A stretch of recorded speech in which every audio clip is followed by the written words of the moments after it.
This audiobook is fiction. Some names and places have been changed, but the fact remains, this is just a story.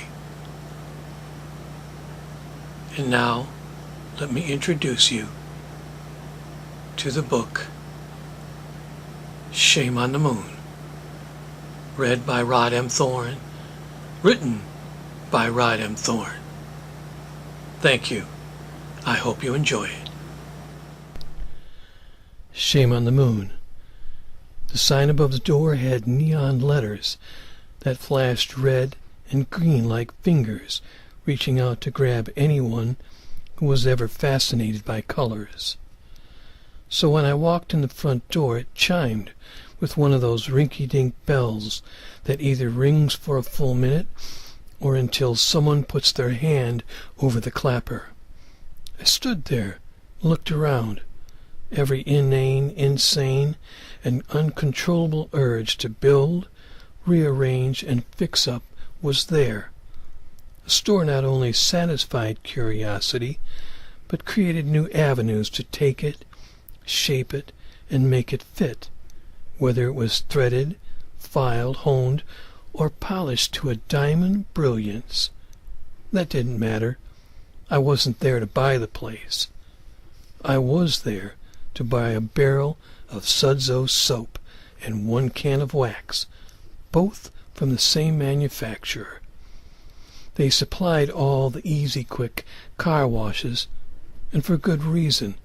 Their product was cheap, came in convenient barrels, and did a decent job.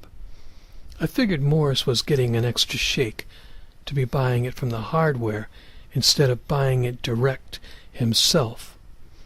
Things work that way. Gears turn at the top, and the grease that moves them trickles all the way down to the bottom. Morris wasn't a gear yet. "Can I help you?" a man asked from behind the counter.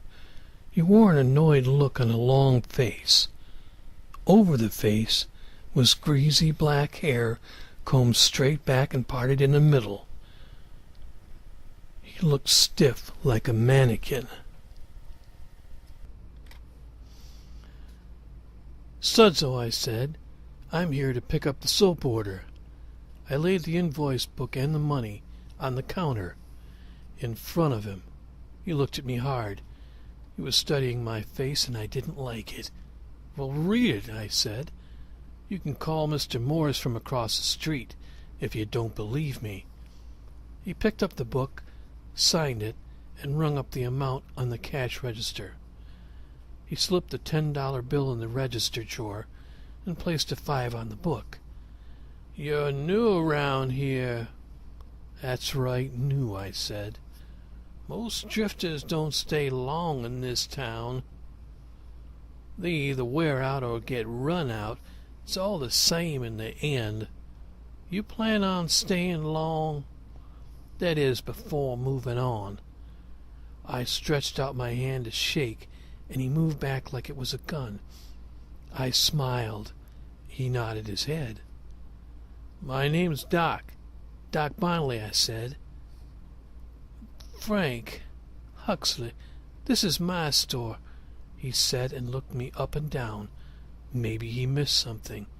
"You a real doctor?" "No. It's something that stayed with me as a kid. Guess I never grew out of it. Nice store you got here. You sure got away with putting up merchandise. I gotta hand it to you." He gazed around the store, the ceiling, the walls. It was all as if he just discovered the place. If there was one thing I learned in the past 10 towns, it was a compliment. He was halfway ready to call the police, and I stopped him. He wasn't about to vault over the counter and hug me in his arms, but he wouldn't reach for the telephone either. That's all I wanted.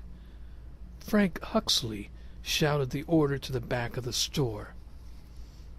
I moved down the fishing gear aisle.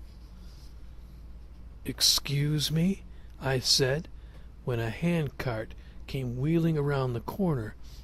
It almost ran over my foot. "So move," a woman answered. She glanced up, and a finger of red hair dangled over her eyebrow. She brushed it aside with her hand. It fell back. "The pleasure's all mine, Miss." "Mrs." "Mrs. Huxley, Mrs. Frank Huxley." "Well, it's so nice to meet you, Frank.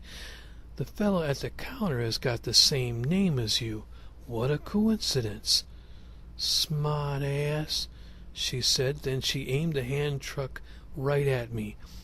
I sidestepped, and she brushed past. I stood in the wake of her body perfume and watched her pale, flower-print dress rustle around her body. I moved after her, then froze. Below me growled the blackest, meanest, man-eating Doberman dog in the world. "What's the matter? A little doggy scare you? Or is it you run out of cute words to say?" "Doggy my ass," I said under my breath, then walked brisk to the front of the store. "Quite an animal you got there, Frank." He nodded, then got this smirk across his face that I wanted to take off with a 2x4. I didn't have the wood, and if I did, the dog would probably rip my arm off. It wasn't worth it. She left the barrel and the can of wax on the hand cart. I tipped it back, grabbed the invoice and the money, and then backpedaled out the door with the phoniest smile I have ever put on my face. An ass-whooping would have been easier. Across the street was the Easy Quick Car Wash.